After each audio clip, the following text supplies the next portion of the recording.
Welcome to chapter number 6 in Business 211, Effective Supervision, online with Professor Joe Lane. All right, we're well into Unit 2 now. We've done Chapter 5, that chapter where he really broke out motivation.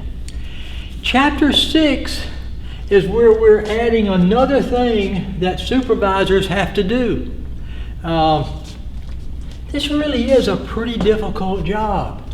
I keep listing and I put, what chapter we cover it, but in Chapter 6 we talk about the effective supervisor is an effective decision maker. Supervisors make decisions. They make decisions all times.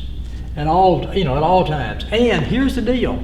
Not only do these decisions affect the supervisor directly, they normally affect the employees directly as well. So is it important for a supervisor to make good decisions? Absolutely.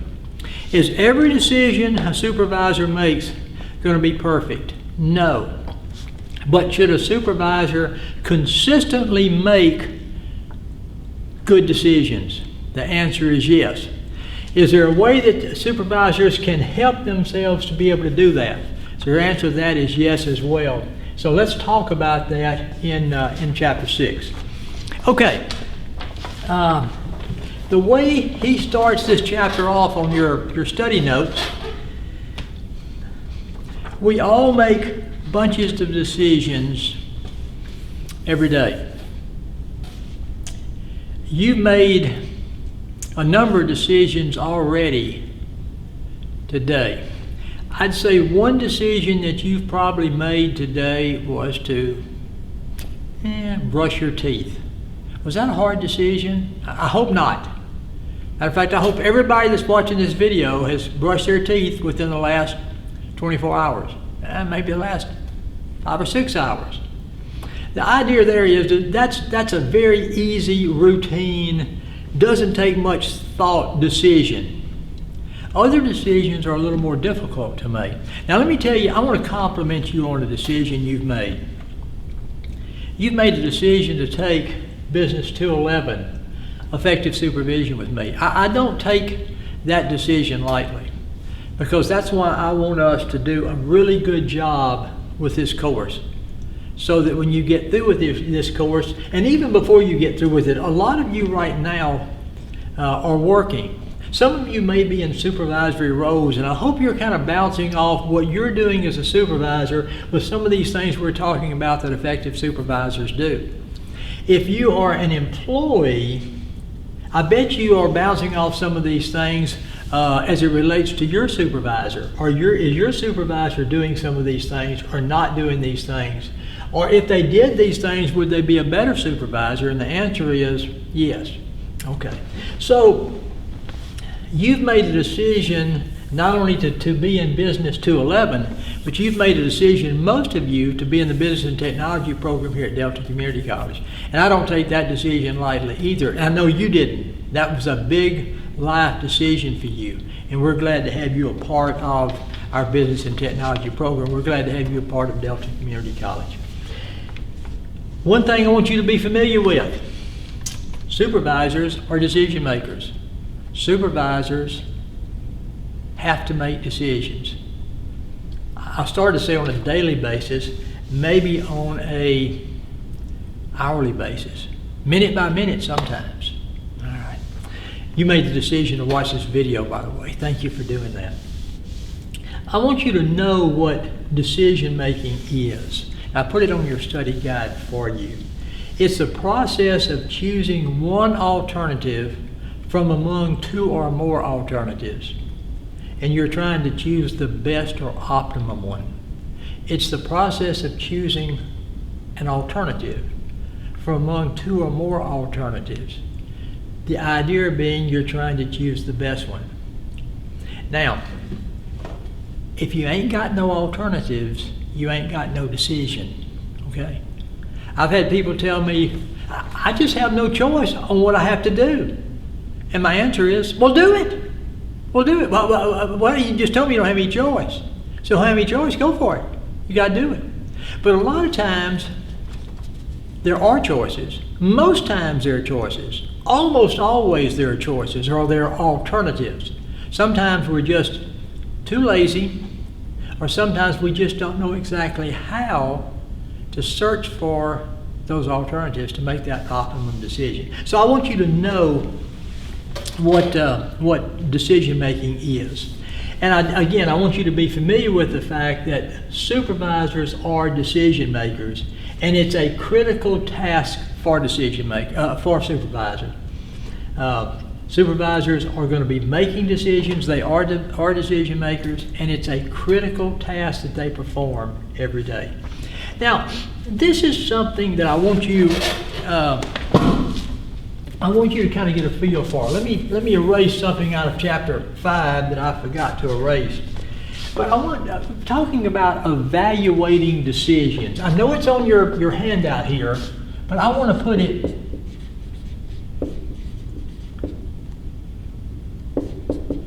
I'm not sure this. I don't think this will go off the board or our screen. Evaluating decisions. You can evaluate decisions two ways: by the results and by the process. I'm just kind of writing what you already have on your paper. Now here's what I mean. You make a decision. The results of that decision were really good. Did you make a good decision? Yeah, you made a good decision. You evaluate your decision by your results. You made a really good decision. Now, should you also have evaluated that decision by the process? How did you go about making that decision? Okay, I had this decision to make, and I really didn't want to make the decision, and I put it off, and I put it off, and I put it off. And finally, at the last minute, I said, I'm just going to do this. This is what I'm going to do. And I did it, and it was great. So the results of your decision was a great decision.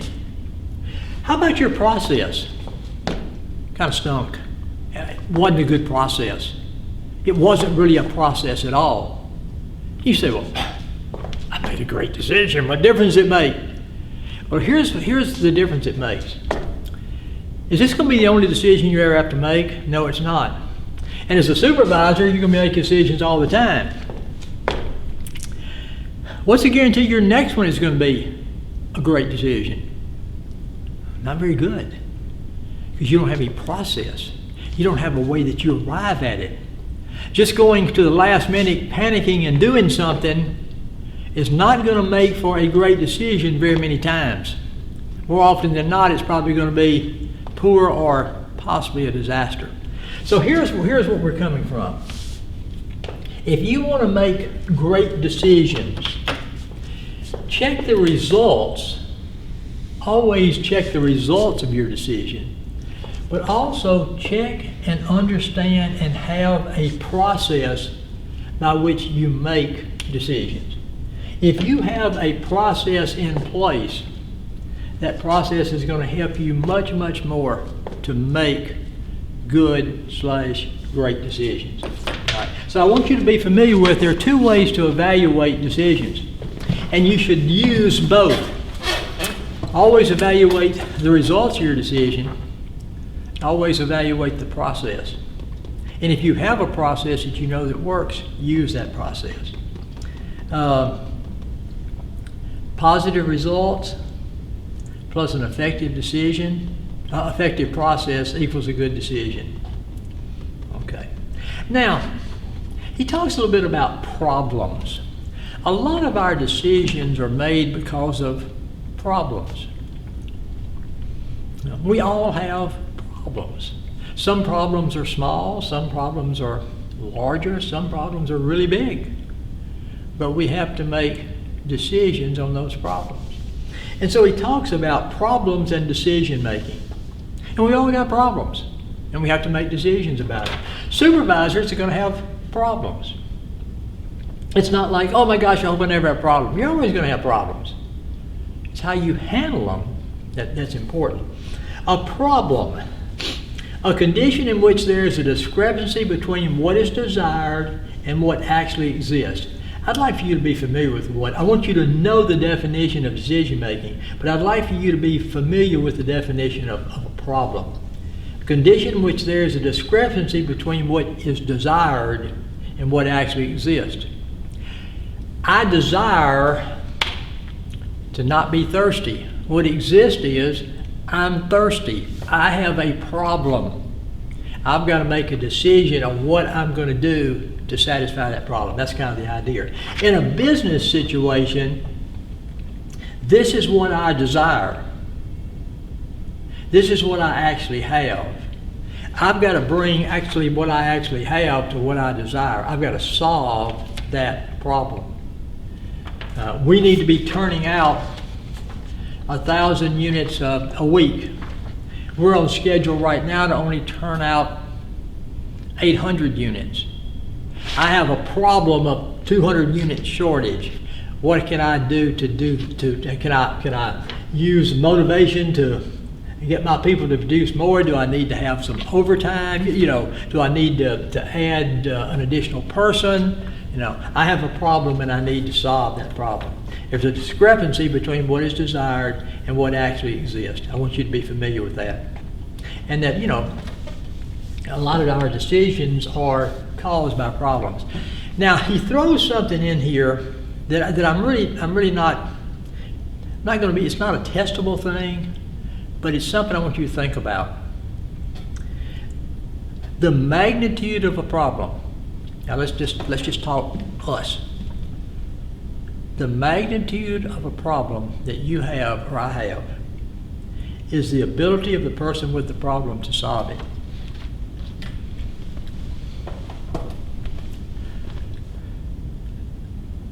What makes a problem a really big problem is when you don't know how to solve it. It can be what I would think is, if I were looking at you, I'd think that's not that big a deal. But it's a big deal to you because it's a problem for you and you can't solve it. But it could be a big problem, but you know how to handle it. I guess we go back to this example. A 200 shortage in production. That's not good. You're not going to meet your objectives. The company may not meet its production objectives. Your boss may get mad if you don't. But hey, it's a problem. I know how to solve it. I know what I can do to solve it. So anyway, I don't want to beat that to death. But just think about it. My dad used the term cogitate. Cogitate. Think about it. The magnitude of a problem depends on the ability of the person with the problem to solve it. Okay, and you have problems. Where do you have problems in an organization? You have problems throughout the organizational structure. When you look at, some problems are urgent, some problems are routine, some problems are at the bottom, some problems at the top. So, problems are everywhere. That's just life. There's always going to be situations where what you desire is different than what you actually have. That's a problem, and you need to solve that problem. Okay, now we go into the decision-making steps. If you look in the book, if you happen to have your book, he talks about, after he gets into this is that process. This is that process. Let's come up with a process to make decisions. And he talks a little bit about the decision-making process. I just happened to notice that I left something off camera. So let me go away. But I'm coming back. The next thing that you have on your study notes for the chapter is effective decision making. I included. This is one of those things that's pretty because it's typed. Okay. This is the process. This is the process for making good decisions. I wish. The way I had this lined up for the summer session is when we got to chapter 6 on decision making. When we came into class, I was going to bring in a couple of tattoo artists. And I was going to have the tattoo artist tattoo these decision-making steps on your body. You could just choose, do you want them on your hand, do you want them on your arm, you needed them somewhere you could see them pretty quickly. And then you always, when you get ready to make a decision, you could look at these decision-making steps and make sure you went through the process. I'm sorry, but since we had to go online, I had to cancel the tattoo artist. And we're going to have to do it this way using paper. How important are these steps? Very important. What should you do with this sheet of paper? You should make 3 or 4 copies of this, off of your study guide that you have on Canvas. And you should put one in your car, you should put one in your bedroom, you should put one on your refrigerator and fold up one and put it in your billfold or your purse. Because this is the process. I want you to know this. Now, if you are looking at this, I want you to know the large print. I want you to know the large print. Okay.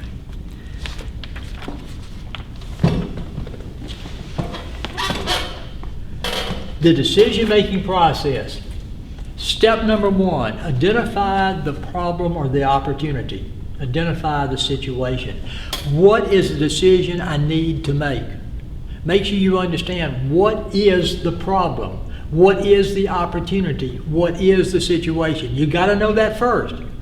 If you don't know what the problem is, you can't make a decision. If you don't know what the opportunity is, you can't make a decision. Step 1, most important. Step number 2, gather information. If you're going to make a good decision, you need information. Now, how much information are you going to gather? I don't know. Depends on how much time you have. You may have 30 days to make this decision. You may have 30 hours to make this decision. You may have 30 minutes to make this decision. But whatever length of time you have, gather as much information as you can, accurate information to help you make the decision. Step number 3, to develop alternatives. I always use this example. What if you were a supervisor and you walked in one day and 2 of your employees were rolling around on the floor fighting, just scuffling and fighting and that sort of thing. Now, your company didn't have a policy that said if somebody fights, they're automatically terminated. So that means you're going to have to make a decision. Okay, I usually use a pretty long scenario with this, and we get pretty involved in the class, but I'll shorten it up for us. You get the folks separated and that sort of thing.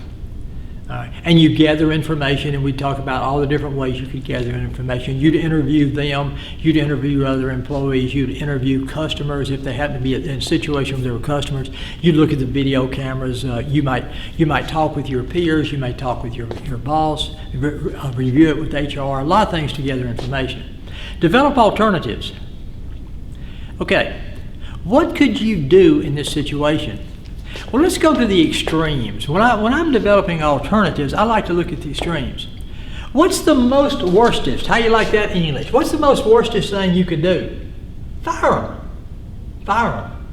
What's the most leastest thing you could do? Nothing. You say, wait a minute, wait. No, don't wait a minute. Don't start evaluating. Lay all the alternatives out there on the table. Don't evaluate them. Because that's where you mess up and you don't end up with all the alternatives. You start eliminating them ahead before you put them on the table. Lay them all on the table. Do nothing. Verbal reprimand, written reprimand, transfer, different shifts, suspension without pay, termination. You lay all the alternatives out there. Now, once you've laid all the alternatives out there, step number 4, evaluate them. Can I not do nothing? No, this is serious. Do I want to terminate them? Well, they're great employees. I've never had a problem before. I've checked with HR. They have very clean records, yada, yada, yada. I don't want to do that. So you keep going till you come up with what you think is the best alternative. You evaluate them all. Then, step 5, you choose and implement. Now that's important. Choose and implement. Some people will make a decision, but then won't carry it out. Doesn't work. I know what I'm supposed to do, but I just can't do it. Yeah, you can. Hey, especially if you're a supervisor. That's why you're paid to be a supervisor. You're not paid just to make it in your head. You're paid to carry it out. Implement the chosen. Make a determination and implement it. Last step, follow up and check results. See, looking at the results. Now here's what happens. If you use a process like this, identify the opportunity, the situation, identify the problem, step 1. Step 2, gather information. Step 3, develop alternatives. Step 4, evaluate opportunities. Step 5, choose and implement. And then step 6, follow up. Follow up. See how it worked. You've got a good process. Does that mean every decision is going to be perfect? No. But it means every decision is going to be a whole lot better than it would be if you were just shooting from the seat of your pants. And most of your decisions are going to be effective decisions because you're using an effective process to work towards a great result. I want you to know the decision-making steps. I tell students this. If we ever open the malls back up, and one of these days, 5 years, 10 years from now, you're in the mall, and you see this old guy, and he's walking, he's jogging, he's in the mall, and you see him coming, and you're way down the other end, you say, hey, you're talking to your friend, that looks like that old Professor Joe Lane I had at Delta. Well, as you get close to me, you're going to be real nice and you're going to say, hi, Professor Lane. And I'm going to look at you and say, tell me those decision-making steps. That's how important they are, okay? So right now, 5 years, 10 years from now, I want you to know the decision-making steps. All right. A few more things in chapter 6. Let's see. Involving employees in decision-making. Now let me give you a Joe Lane, not a book. Do I like the idea of involving employees in decision-making? The answer is yes. Remember, I use the democratic leadership style. I like to involve employees. Do I want them to make my decision? No, it's a decision I have to make, but I do it for them.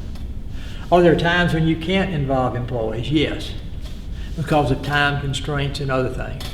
But generally speaking, I like the idea of involving employees. So let's look at the handout. Involving employees in decision making. What are the advantages? You can make more accurate decisions. Hey, you may be brilliant, but they're not dummies either. They may come up with some things, I never thought of that. Understanding. If you involve them in the decision, once that decision, remember step 5, choose and implement, once that decision is made, they already have some understanding of that decision because they've had some input in that decision. Understanding and acceptance. They also can accept it. You know, it can be their decision too. Hey, I had an opportunity to help him form that decision. I think maybe he took, I think he may have used what I gave him. So there's more chances for understanding and for acceptance. More comprehensive. You've got a more comprehensive look at what that, of all the aspects of that decision if you involve your employees. Let me grab my text over here again.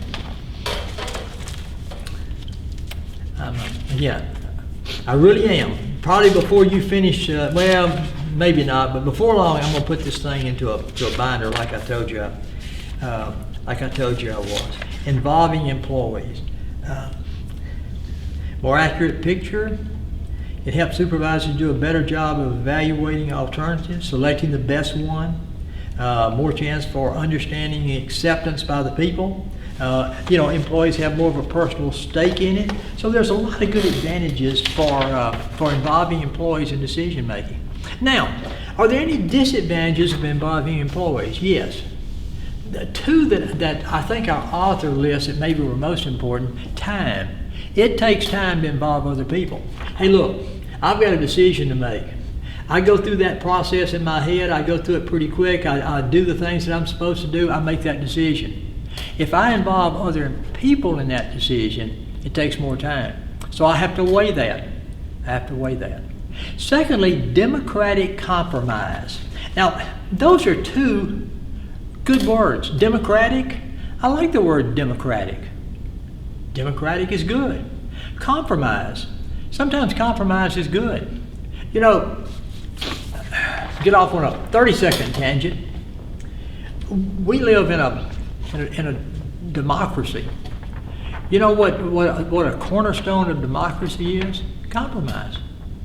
You got to compromise in a democracy. Now, I don't mean you compromise your values. I don't mean you compromise your ethics. I don't mean you compromise things like that. But there has to be compromise. People have to work together, just like in a business. Okay, but democratic compromise, that's not a good thing. Here's why. What can happen sometimes is, if you get a group of people involved in the decision, instead of them coming up with the best decision, they come up with a decision that everybody can at least live with. And sometimes the decision that well, it's not bad, I'm okay with that. Yeah, that's good. That's not, but I'm okay. That's a democratic compromise. You compromise the level of how good a decision is by making sure that everybody at least is okay with it. That's democratic compromise. That's sometimes that's a disadvantage to decision making when you do it with a group. All in all, I like the idea of being able to use to get input at least from employees when you have the opportunity. A couple other things he talks about in this chapter, and we'll be through, is information and decision making. Step number 2, gather information. Now, I didn't say gather data. You know, in the world we live in 2020, we can just be swamped. We can just be deluged. Is that a word? We can have so much stuff that we can't use it all. So, there's so much data available, but you want information. You want information that's helpful to you to make the decision. He says this, by the way, I'd be familiar with some of the advantages and disadvantages of involving employees in decision making. And I'd be familiar with information, what information is. He says information is a critical element in decision making. And information is this: data. Remember, you don't want data, you want information that has been converted into a usable format that is relative to the decision making process. There's a lot of data out there. You just want the data that can be converted into information that can help you make a good decision. So you don't want data. You don't gather data. You gather information, stuff that's relevant to make the decision. So I would like you to be familiar with what information, the fact that information is a critical element in decision making. It's step number 2. And what information is. Data that's been converted into a usable format. There's one other thing he mentions here, and I'm again looking at my handout. Value and cost.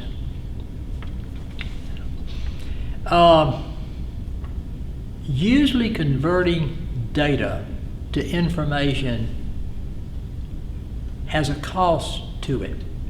Either a monetary cost, a time cost, a delay cost, there's some kind of cost. So, and then information has value. So make sure that the value for this information that you're wanting to receive outweighs the cost. Let me give you an example that's not exactly, but it kind of gets the point across.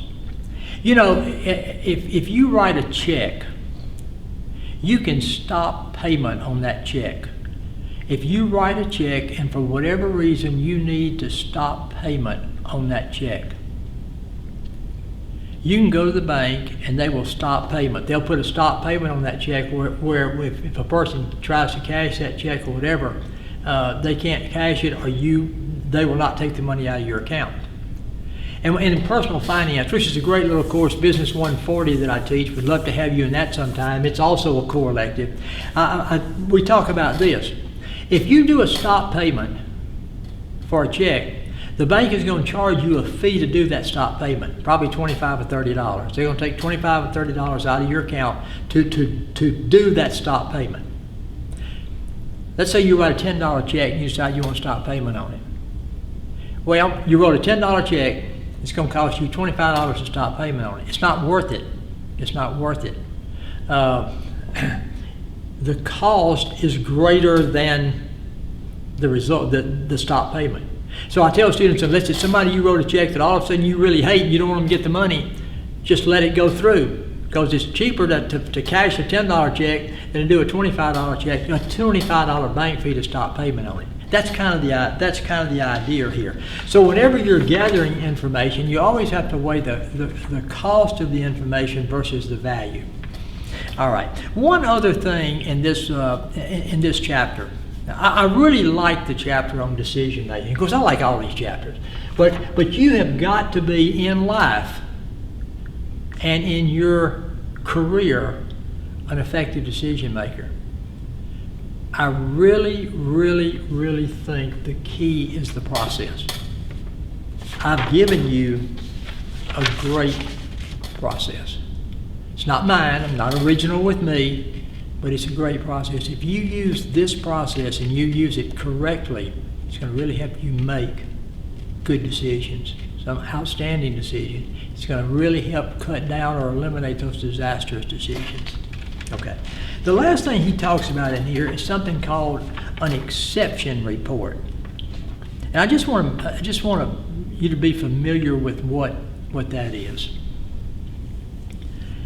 Most of the years that I was working, not at Delta, but working in my other career, I had a role that was either the chief financial officer or something very similar to that.